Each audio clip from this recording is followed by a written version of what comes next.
हरे कृष्णा, राधे राधे। ओम नमो भगवते वासुदेवाय। कार्तिक महत्तम 29वां अध्याय।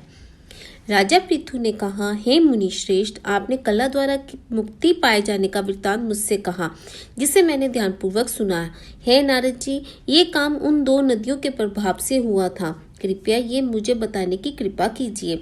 नारद जी बोले, है राजन, कृष्णा नदी साक्षात भगवान श्री कृष्ण महाराज का शरीर और वेणी नामक नदी भगवान शंकर का शरीर है। इन दोनों नदियों के संगम का महत्तम श्री ब्रह्मा जी भी वर्णन करने में समर्थ नहीं है। फिर भी चूंकि आपने पूछा है, इसलिए आपको इनकी उत्पत्ति का वृत्तांत सुनाता हूँ। ध्यान पूर्वक सुनो। चाशुसुन मन्वंतर के आरंभ में ब्रह्मा जी ने सहस्र पर्वत के शिखर पर यज्ञ करने का निश्चय किया। वे भगवान विष्णु, भगवान शंकर तथा समस्त देवताओं सहित यज्ञ की सामग्री लेकर उस पर्वत के शिखर पर गए। महर्षि भृगु आदि ऋषियों ने ब्रह्म मुहूर्त में उन्हें दीक्षा देने का विचार किया।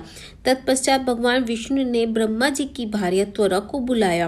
वह बड़ी धीमी गति से आ रही थी। इसी बीच में भृगु जी ने भगवान विष्णु से पूछा, हे प्रभु, आपने त्वरा को शीघ्रता से बुलाया था, वह क्यों नहीं आई? ब्रह्म मुहूर्त निकल जाएगा। इस पर भगवान विष्णु बोले, यदि त्वरा यथा समय यहाँ नहीं आती है तो आप गायत्री को ही स्त्री मानकर दीक्षा विधान कर दीजिए। क्या गायत्री पुण्य कर्म में ब्रह्मा जी की स्त्री नहीं हो सकती? नारद जी ने कहा, हे राजन, भगवान विष्णु की इस बात का समर्थन भगवान शंकर जी ने भी किया। ये बात सुनकर भृगु जी गायत्री जी को ब्रह्मा जी के दाईं ओर बिठाकर दीक्षा विधान आरंभ कर दिया। जिस समय ऋषि मंडल गायत्री को दीक्षा देने लगे, उसी समय त्वरा भी यज्ञ मंडल में आ पहुंची।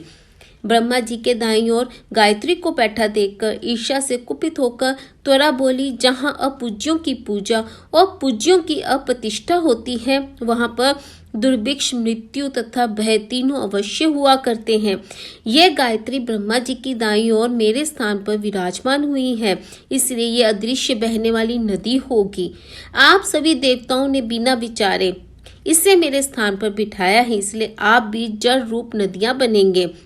नारद जी राजा पृथु से बोले, हे राजन, इस प्रकार त्वरा के शाप को सुनकर गायत्री क्रोध से आह बबूला होकर अपने होंठ चबाने लगी।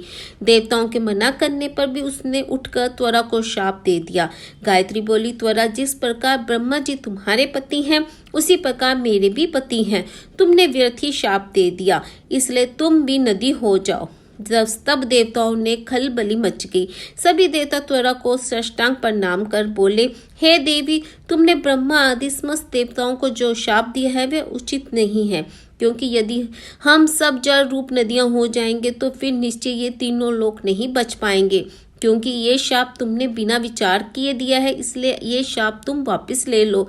त्वरा बोली, हे देवगण, आपके द्वारा यज्ञ के आरंभ में गणेश पूजन ना किए जाने के कारण ये विघ्न उत्पन्न हुआ है। मेरा ये शाप कदापि खाली नहीं जा सकता, इसलिए आप सभी अपने अंगों से जड़ भूत होकर अश्वमेव नदियां बनोगे। हम दोनों सोतने भी अपने अपने वंश पश्चिम में बहने वाली ये नदी बनेगी।